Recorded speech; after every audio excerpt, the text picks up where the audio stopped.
durchgesetzt und zugleich eben dadurch in die höchste Verbindlichkeit.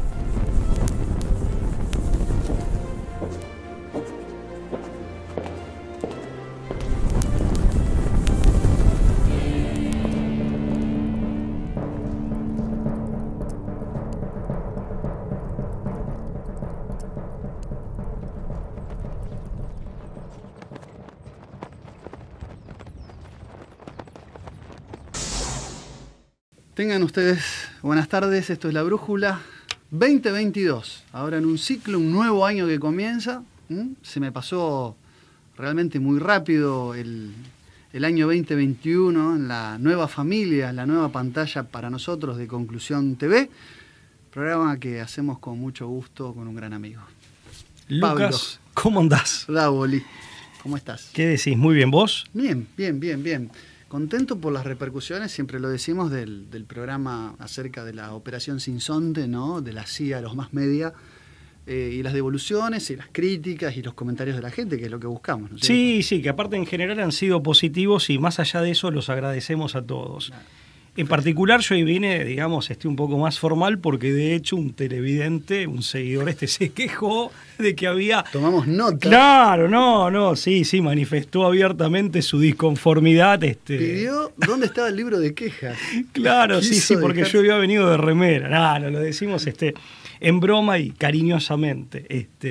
Así que bueno, ¿cómo andás, Lucas? Muy ¿Todo bien? Agradecemos ese comentario también, así que agradecemos todos. Pero aparte una remera estampada con la portada de la película Apocalipto de Mel Gibson, que a mí realmente me gusta. Yo creo que te la elegí también, ¿no? Sí, así es. Es de una fábrica de aquí de Rosario, de la ciudad de Rosario, y de hecho de muy buena calidad, porque es una remera que compré hace varios años. Pero ya. Es verdad, ¿no? Sorprendió a la pantalla verte así me hicieron varios comentarios. Tan fuera de contracturas con una remera. Pasa que yo así no estoy contracturado, puedo dar esa impresión, pero no, para nada. Pero bueno. Muy bien, este programa se encomienda, siempre lo decimos, a la Virgen 3 veces admirable de Schoenstatt, que es madre, que es reina y que es educadora. Así es.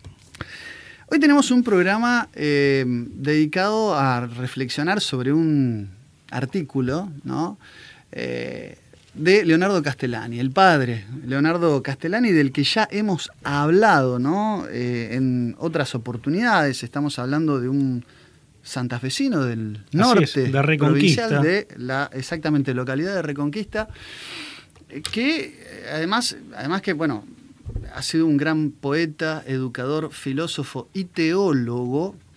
Se ha convertido en uno de los grandes referentes del pensamiento nacional. Un hombre, ¿no?, fuera de serie. ¿No? Un hombre fuera de serie. Sí.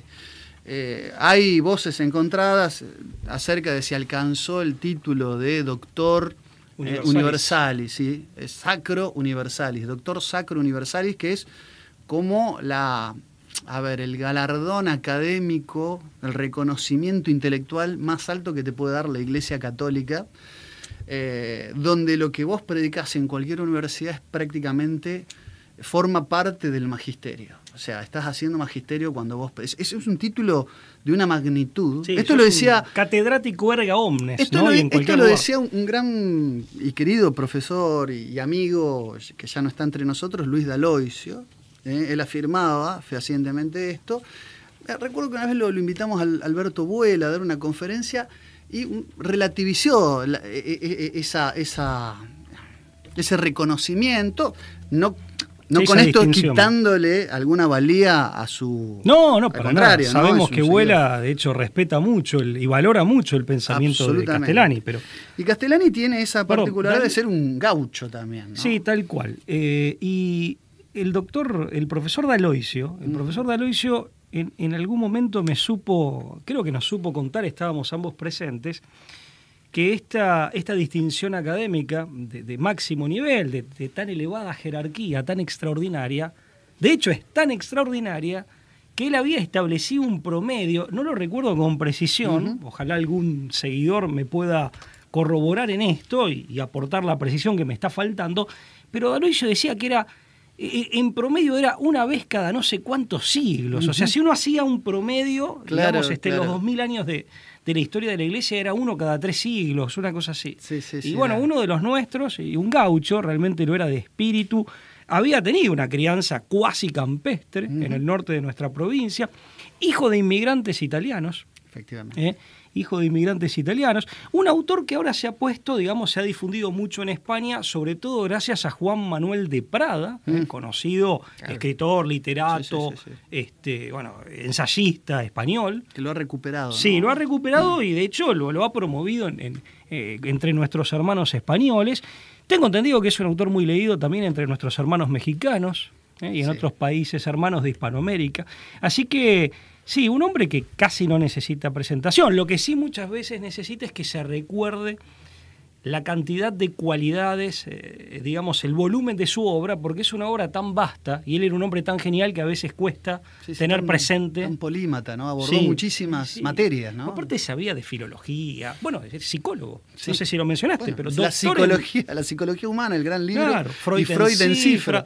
Doctor en psicología por la Universidad Sorbona de París, o sea, un hombre realmente un fuera de serie, ¿no? Y un hombre del pueblo, un hombre de con esa humildad, ¿no? De gauchesca, ¿no? Un hombre de tranquera, ¿no? No era un hombre tanto de biblioteca como de tranquera, sin matices. Bueno, este es un artículo también fuera de serie, donde quizás una de las pocas veces que vemos abiertamente a Castellani hablando de un gobierno secreto mundial. Así, sin ambajes, ¿no? Un gobierno mundial secreto que salió publicado en la revista de Santiago Roque Alonso, ¿no? Patria Argentina. Una reproducción. Es una reproducción, sí, porque el artículo es del 62. Exactamente, de mayo, ¿no? De mayo del 62 en la revista Dinámica Social y después publicado en Leonardo Castellani, Críticas Literarias, Notas a caballo de un país en crisis 1974. Esas son las dos veces que salió el artículo reproducido por el propio Castellani, pero donde tenemos a un Castellani que habla abiertamente de un gobierno mundial secreto, haciendo algunas reflexiones desde el punto de vista de lo teológico que a mí me llamaron muchísimo la atención y me gustaron muchísimo, ¿no? Y queríamos compartir con la gente que nos está viendo. Un hombre de lecturas a varios niveles integrados, ¿no? Eso es un verdadero sabio. Bueno, él dice que es sabido que el poder secreto está en el poder del dinero, ¿no? Es un secreto a voces, dice, y que ya lo decía San Pablo de Tarso, ¿no? En su tiempo, pecunia qui obedientum omnia, ¿no? Es decir, el poder a aquello a lo que todo obedece es el dinero, ¿no? Y obviamente que él hace toda una reflexión filosófica acerca de los tipos de vida que establecía Aristóteles, ¿no? La vida pueril, vinculada a las pasiones, la vida política, vinculada a la acción, y la vida contemplativa, ese en griego teóricos bios, en griego, que es la vida contemplativa a la cual el dinero no puede acceder. Por eso cultivar la vida contemplativa es como una especie de oposición, ¿no? Claro, de escudo, ¿no? De defensa a la fagocitación del poder del dinero. Y esa vida contemplativa es, si se quiere, es en lo que consiste, por así decir, la sabiduría, o la puerta de acceso a la sabiduría, cosa que ya está preanunciada con mucha claridad en Platón, ¿no? Tal cual. La alegoría de las cavernas. Déjame establecer, estas conversaciones son improvisadas con Lucas. Yo estaba pensando, recién te escuchaba cuando decíamos esto, de la vida contemplativa a caballo de Aristóteles, ¿no? Y distinguiéndolo de la actividad crematística, que ni siquiera es la actividad económica propiamente dicha, que es la actividad de la subsistencia y del bienestar del cuerpo, eso es otra cosa, economía, ¿no? Pero la actividad del lucro, ¿no? Tal cual. Donde campea la codicia. Y aquí me estaba acordando de una película, no recuerdo el título, fíjate qué visión, no solo diferente, sino contraria, opuesta. Es una película en donde, muy transhumanísticamente, digamos, aparece una pastilla en un tipo estadounidense, es la película de hace unos años atrás, donde la pastilla lo hace más inteligente, ¿no? O sea, lo que hace es incrementar el proceso de sinapsis neuronal y lo hace más inteligente. ¿Y a dónde va el tipo? Decís, bueno, un hombre que era torpe, un hombre que era de pocas luces, o sea, carente de luces, tonto, por así decir, cuando se hace más inteligente, ¿a dónde va? A la bolsa, a la especulación financiera. O sea, ¿en qué aplica su inteligencia? En las técnicas de la especulación financiera. En su momento lo hablaba con un pariente político y decía, fíjate vos que ahí hay toda una, decíamos, ¿no? Ahí todos habíamos visto los dos la misma película, hay todo un posicionamiento existencial. Tal cual, tal cual. Claro. Bueno.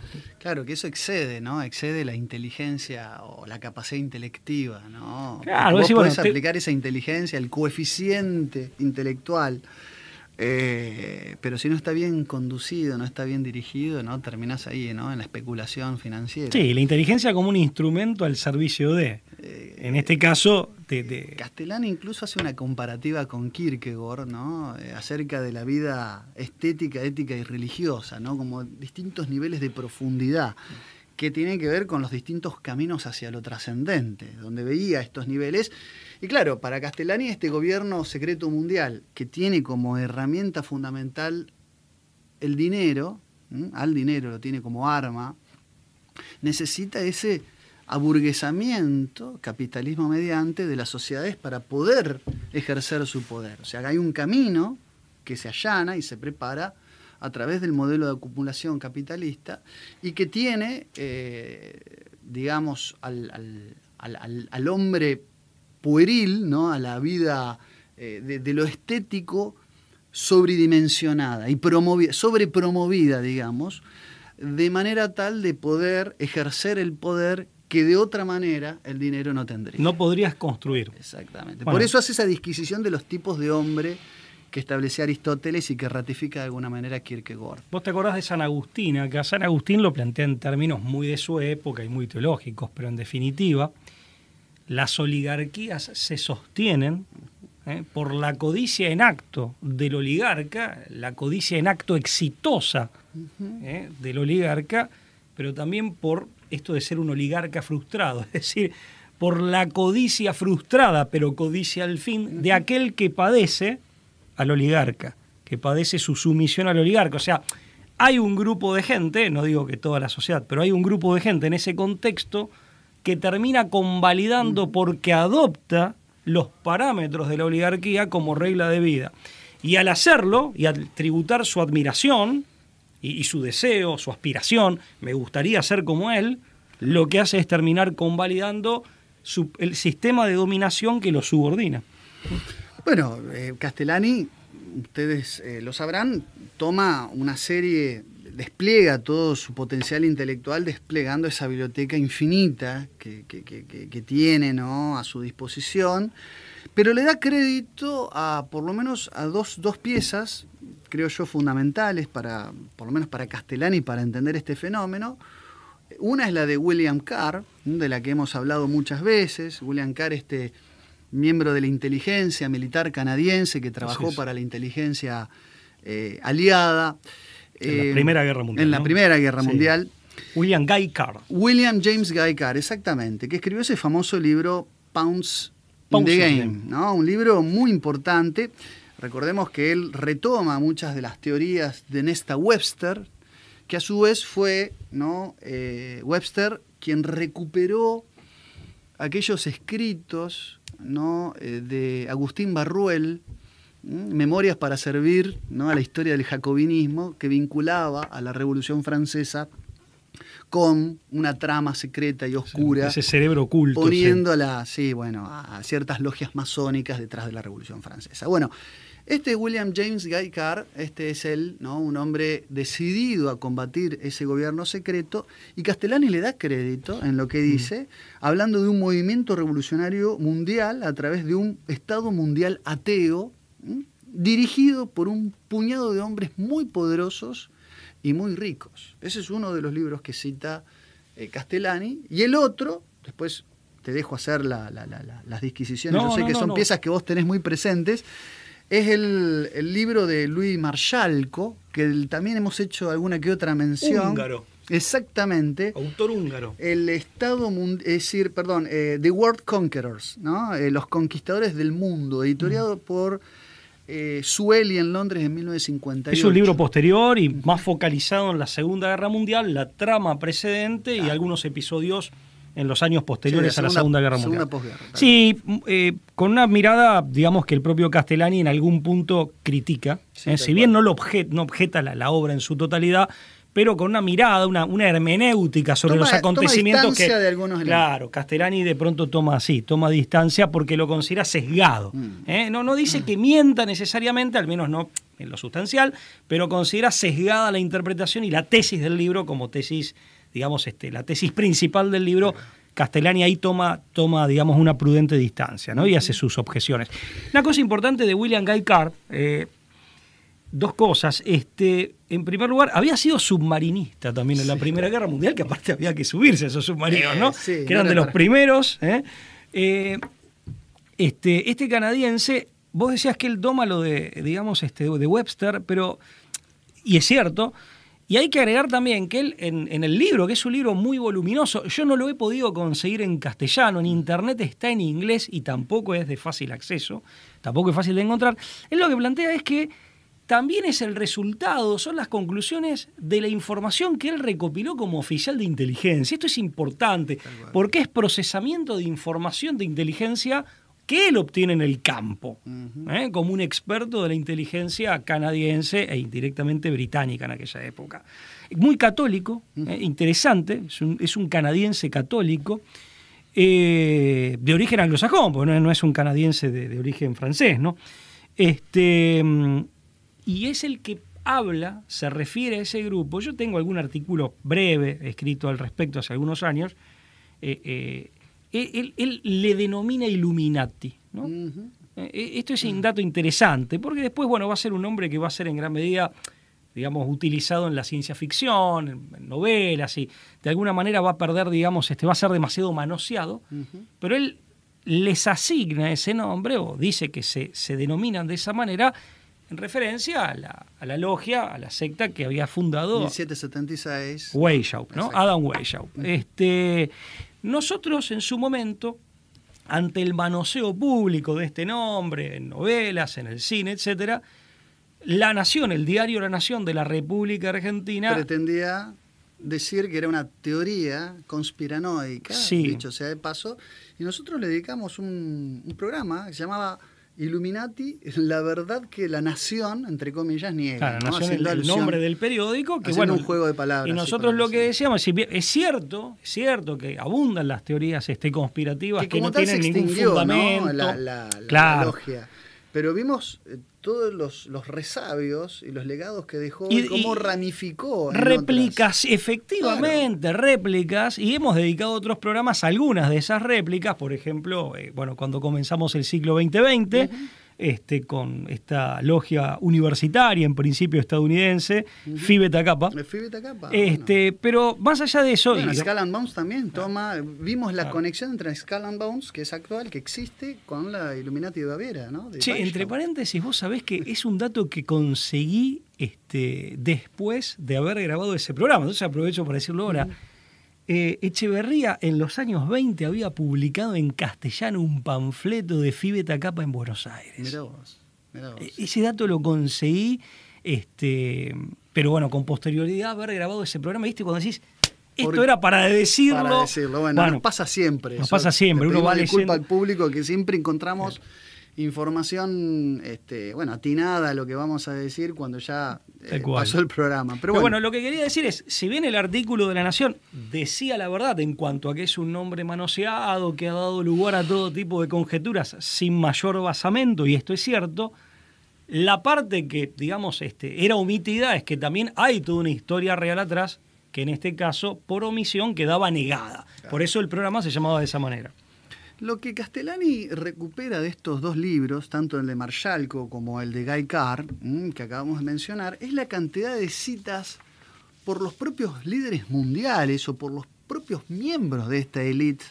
Por ejemplo, en el libro de Marschalco, citas de Benjamín Disraeli, ¿no? Primer ministro británico, tomadas de su libro La vida de Lord George Bentinck, ¿no? de Winston Churchill y de Oscar Levy, por ejemplo, ¿no? Y se habla de un conciliábulo para consolidar un mundo sin Dios, un hombre reducido y sometido al dinero. Y esto lo contrasta con los aportes de Monseñor Miguel Hinderlich, ¿no? Que es autor de 2 libros, ¿no? Muy importantes también sobre la temática, donde él recupera de Monseñor Hinderlich una serie de escarceos teoréticos y teológicos acerca del fundamento de una élite que quiera tener las riendas y conducir los destinos de la humanidad. Dice, incluso supongamos que las finalidades que persigan sean de un mundo ordenado, preservado, porque hay una élite que peca de soberbia, vamos a suponer, y de creer que tiene la capacidad para preservar el mundo y protegerlo de sí mismo, incluso supongamos eso, que persigue fines loables, estamos prontos a sospechar de que no los persiguen estos fines loables ni encomiables, pero así supongamos que esto es así. Dice, desde una perspectiva cristiana, dice Castellani, es decir, el orden natural, el desenvolvimiento espontáneo de las cosas, para el cristiano, obedecen a algo que se llama la providencia. Es decir, el orden en el cual el mundo se ve vertebrado responde siempre a una voluntad que se conoce como providencia. Entonces, el solo hecho de que un puñado de hombres poderosos quieran determinar los destinos del hombre mismo y de la humanidad, lo convierten necesariamente en una contra-providencia. Es una usurpación de ese sitial, una pretensión de usurpación de ese es sitial. Es comer de la manzana prohibida, ¿no? Porque es la ibris para los griegos, la soberbia, la corrupción que genera, y es luciferino. Bueno, ahí es a la conclusión de que todo el texto, como Castellani es teólogo, al que llega, es que el gobierno mundial secreto es sí y solo sí, necesariamente, y en todos los casos, un pacto fáustico, un pacto luciferino, satánico, básicamente. ¿Por qué? Porque necesariamente aquellos que quieren y pretenden dirigir los destinos de la humanidad, encarrilarla, incluso mejorarla, hasta, supongamos, preservarla, requieren de ponerse en un pedestal comparable al de Dios, cosa que solamente es propio del mono de Dios, ¿no? Y sustituir esa voluntad providencial en la que todo cristiano cree. Esto me pareció una reflexión maravillosa. Detrás, ¿no?, del dinamismo del logos. El logos como orden inteligente, el logos como forma del cosmos y como sentido de lo existente, de la realidad, tiene una dinámica equilibrada y funcional, coherente. Por eso esto de la sabiduría criolla, de que Dios escribe derecho en renglones torcidos. Y detrás de esa dinámica está el concepto cristiano, está lo que desde el punto de vista cristiano se ha revelado como divina providencia. Y no en vano, San Miguel Arcángel, el líder de las huestes celestiales, dice, ¿quién como Dios? Justamente claro. Es el que no pretende la usurpación del sitial de Dios. Sí, y ahí hay mucha tela para cortar. Por un lado, la finalidad en términos ya más politológicos, más mundanos, por así decir, ya no es el bien común. La otra, cuando en rigor de verdad la finalidad de la auténtica política es el bien común como un aspecto del bien, considerado en su totalidad, como una de sus versiones, por así decir, y manifestaciones. En segundo lugar, el secretismo, que se opone, fíjense que en el Evangelio Cristo dice, nadie enciende un celemín para ponerlo por debajo de la mesa. Claro. Cristo dice, he hablado públicamente, no me oculto, no me disfrazo, no me camuflo. Claro, soy veraz, soy franco. Lo nuestro es a cara descubierta, y digamos, con el pecho erguido, dicho sea de paso, ¿no? Entonces, es lo opuesto. Y además siempre vos diste en un punto clave que hoy en día adquiere nueva relevancia o se reedita en el transhumanismo, siempre de marco ideológico justificatorio. Sea que responda a una convicción desviada y desacertada, pero convicción al fin.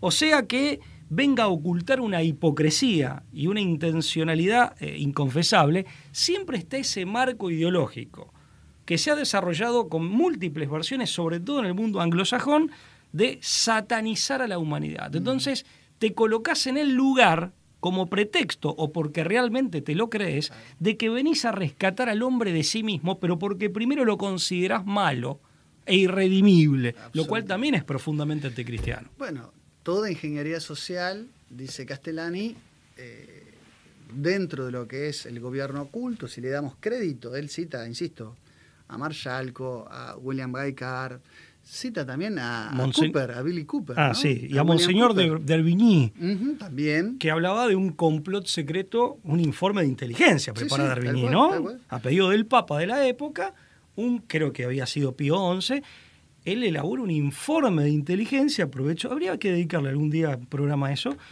en donde en los años 30, si no mal recuerdo, D'Herbigny, que era un experto en Rusia, hace un informe de inteligencia por pedido del Papa, en donde dice, sí, en efecto, hay un complot contra la Iglesia. Después va a ser el nombre de un famoso libro, de Maurice Pinet, que es un seudónimo. Es un seudónimo de alguien que no sabemos bien quién es, ¿no? Membiel, tal vez, no sé. Algunos dicen, Jones entiende que era un grupo de autores que era para los padres conciliares, a los padres conciliares en el Concilio Vaticano II, y eso impidió que ciertas reformas que iban a bordear o rayar o incurrir en heterodoxia no se hicieran, pero es un tema más delicado que ameritaría el libro de detenerse. Pinet es un libro en 2 tomos, si no me recuerdo. Creo que 3. En 3 tomos. Por lo menos como se lo editó en castellano, puede ser que... La ingeniería social dice, es decir, esto de pergeniar la sociedad, ¿no? Conducirla, liderarla, implica una nueva torre de Babel. Es una nueva torre de Babel. Él dice, es un neobabelismo lo que hay. Estamos viviendo, hoy hay una élite mundial que está en el pedestal de un nuevo sigurat, un falso sigurat idolátrico. Eso es la Torre de Babel. Un nuevo sigurat idolátrico. Y ahí es donde, dice Castellani, aparece el satanismo de todo esto. Desde una perspectiva, insisto, una profunda reflexión teológica lo lleva a esa conclusión. Y sigue, obviamente, citando las características que vos ya algo adelantaste de por qué esto reviste carácter satánico. Dice, primero por su tríada metodológica de ocultismo, secretismo, que no es lo mismo, e invisibilidad. Es decir, son parecidas las 3 cosas, sí, pero no son lo mismo. Es lo mismo, bien. Es decir, ocultista, secreta e invisible. Y dice que en todas las organizaciones existe como una cuota, en la mayoría de las organizaciones que de alguna manera impulsan este nuevo orden internacional, existe una cuota, después podríamos citar a algunos de los referentes, pero cita a Pike, a Mazzini, a Bailey, ¿no? De la que hemos hablado, de Lassis Trust, ¿te acordás cuando hablamos de las Naciones Unidas? Y cita decimos simplemente para el público, sí, que no vio el programa, hay un templo, un templo... La sala de meditación de la ONU. La sala de meditación. Se hizo a instancias de una organización que tiene el monopolio de la impresión, de la información de la UNESCO, que se llama Lassis Trust, fundada por Alice Bailey, fundadora a su vez de la Sociedad Arcana, que es un brazo que se desprende de la Sociedad Teosófica de su predecesora, que era Madame Blavatsky, Elena von Hahn, más conocida como Madame Blavatsky. Sí, fundadora del teosofismo. Del teosofismo, ¿no? La Sociedad Teosófica, ¿no? La New Age. Pero bueno, digo, Castellani ahora empieza a bombardear con citas de Manly Hall. Exactamente. Bueno, Manly Palmer Hall, ¿no? Descrito como por los miembros del rito escocés como la mente filosófica más importante de todos los tiempos dentro de las logias masónicas, ¿no? Que alcanzó el grado 33, ¿no? Como gran maestre del rito escocés el 8 de diciembre de 1973, ¿no? Murió asesinado este hombre. Pero él decía algo muy interesante que a mí me impactó mucho. Dice, la masonería es una fraternidad oculta en otra fraternidad. Es una organización visible ocultando una fraternidad invisible. Él dice que dentro de elegidos, ¿no?, de la organización hay una suborganización. Dice, es necesario establecer la existencia de dos organizaciones separadas y sin embargo interdependientes. La organización visible es una espléndida camaradería de hombres libres e iguales. La organización invisible es una fraternidad secreta, de estos nombres de hombres elegidos, destacados, elegidos, como... exactamente, cuyos miembros elegidos están consagrados al servicio de un arcanum arcandrum, es decir, un misterio oculto. Y acá también es interesante Increíble, esto, ¿no? Esto de el diablo como mono de Dios, y también, digamos, normalmente cuando uno habla de elección, también asume o parte de la premisa de que el que elige es Dios. Entonces Dios la escogió a la Virgen María, bueno, para que sea la madre de Jesucristo. Dios elige a Pedro, a Juan, bueno, Jesús, ¿no? Jesús lo elige a San Pablo, ¿no? Jesucristo lo elige a San Pablo, ya después de haber ascendido a los cielos Jesucristo. Acá también hay una apropiación, hay una autoelección, hay una apropiación de esa potestad divina, en donde te autoproclamás. En este caso él habla de los elegidos, ¿no? Pero fíjate cómo siempre se puede establecer ese parangón ese parangón de la versión pura, por así decir, en términos aristotélicos, y la versión corrupta, que es una, ya ahora en términos más que aristotélicos platónicos, que es como una suerte de burda imitación, ¿no? Y que es de signo inverso. Sí, efectivamente. Es de signo inverso. O sea, esto es interesante porque son conceptos fundamentales que terminan sirviendo como, por así decir, como categorías analíticas, como para advertir que en los distintos órdenes de la realidad podemos encontrar esta lógica o estos lineamientos que nos permiten explorar y bucear los distintos órdenes de la realidad, teniendo estas categorías analíticas como referencia, ¿no? Para ir conformando un mapa mental. Bueno, yo, digamos, para también ir cerrando, me quedo con esto, ¿no? En ese modus operandi. Dice, los métodos, el ocultismo, el secretismo y la invisibilidad son justamente, y solo por ello, opuestos, ¿no?, a el bien, la verdad y la belleza. Porque es, lo bello como resplandor de la verdad, implica esa frontalidad, implica lo que vos antes bien decías, ¿no? La frontalidad, ¿no?, el modelo abierto, el modelo, además, universal. Siempre sí. La catolicidad, en términos de Castellani, siempre hablando, implica, uno puede no adherir a una moral cristiana, pero Castellani pretendía, digamos, hablar desde su lugar, como clérigo, ¿no? Claro, era un sacerdote. Era un sacerdote, y decía, bueno, es decir, la universitas, la catolicidad, implica que no puede ser ni selecto para algunos, este espacio, tiene que ser abierto para todos y, por supuesto, siempre basado en la verdad, ¿no? En la revelación, que es lo contrario al ocultamiento. La revelación, pues fíjate qué palabra tan fuerte en el mundo del creyente, la revelación, que es lo opuesto al oculto, al ocultismo y al ocultamiento. Yo creo que esos son los contrastes que marca Castellani, que a mí me llamaron mucho la atención de este artículo. Y fíjate que el libro, el libro con el que se cierra la Biblia, digamos, el último libro de la Biblia, Apocalipsis, significa revelación. Claro. Por eso, sobre todo... El libro de las revelaciones. Sí, sobre todo los norteamericanos, ¿no? Y más bien en el sector protestante, pero se habla del libro de las revelaciones, o de la revelación, es el Apocalipsis, porque en griego Apocalipsis significa revelación. Claro, estamos hablando del esclarecimiento contrario al ocultamiento, que es la base, ¿no?, que tiñe o que opaca, ¿no?, todo este contubernio que denuncia Castellani, insisto, tomando y citando distintas voces,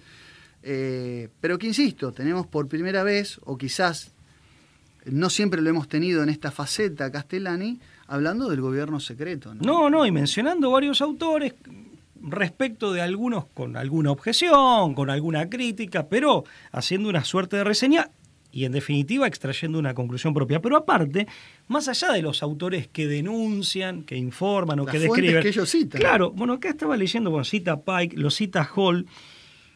En el artículo de Castellani, entre otras citas que hace de Manly Hall, hay una breve en donde Hall dice, textualmente, según la cita que hace Castellani, hablando de la fraternidad invisible de la masonería. Lucas había hecho esta distinción entre la parte visible y la invisible, que aparte, hasta donde sabemos, quienes pertenecen a una parte, a la parte visible, desconocen la otra, ¿correcto? O al menos desconocen sus misterios, sus secretos y sus integrantes. Y hablando de la fraternidad invisible, citándolo a Manly, Castellani hace esta cita de Manly: cuando un masón enseña que el significado del guerrero sobre la lámina representa en realidad un dínamo desplegando una potencia pletórica, conoce el misterio de su noble profesión. Las energías efervescentes, borboteantes de Lucifer están en sus manos.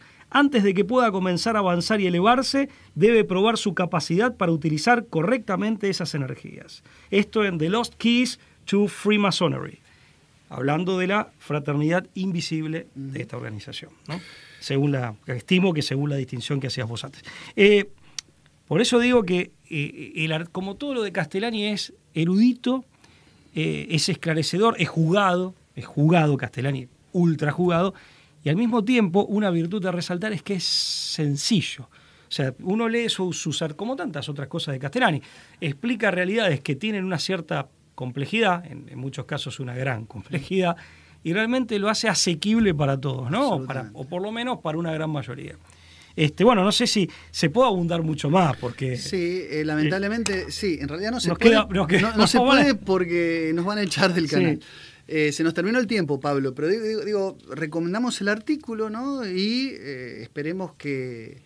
A ver, a mí me parece que es de lo más profundo que he leído, o sea, va al nudo gordiano. Sí, no se va así. No se va sobre lo superfluo, no se queda en la cáscara vacía, sino que va al nodo. Es decir, es contraprovidencial el gobierno secreto y solo por eso luciférico, ¿no? Me quedo con esa el otro día reflexión escuchaba un autor español. Yo la verdad sinceramente no lo conocía, me llegó un video el otro día y lo empecé a googlear y a buscarlo no solo en Google, en DuckDuckGo, que es otro buscador interesante también, tiene otros parámetros de búsqueda, lo cual lo hace muy interesante. Un autor español que se presenta como ingeniero social Longo, de apellido, y la verdad muy interesante porque él dice, por encima de las fuerzas de los súper ricos, o digamos de los súper ricos, a quienes también les hemos dedicado varios programas, y los banqueros, y él dice, hay otra instancia más de poder, dice, a la que es, digamos, él lo deja entre signos de... Al que tributan, al que todos Claro, tributan. y lo deja entre signos de interrogación, a la que ya, digamos, es muy difícil, ¿no? Es muy difícil como acceder al conocimiento de eso. No abunda en el concepto, por lo menos no en ese video, en esa conferencia que yo encontré, pero es interesante porque deja la puerta abierta y él lo plantea como una hipótesis, pero siendo, mire, creo que por encima hay... Bueno, y este artículo vendría de alguna manera a responder a ese interrogante o a esta hipótesis que planteaba este señor, ¿no? Entre paréntesis, muy recomendable, ¿no? Lo que decía como ingeniero social, así se presentaba. Ha sido un gusto, Pablo. Te saludo y a ustedes nos vemos en la próxima emisión de La Brújula. Gracias. Chao, hasta luego.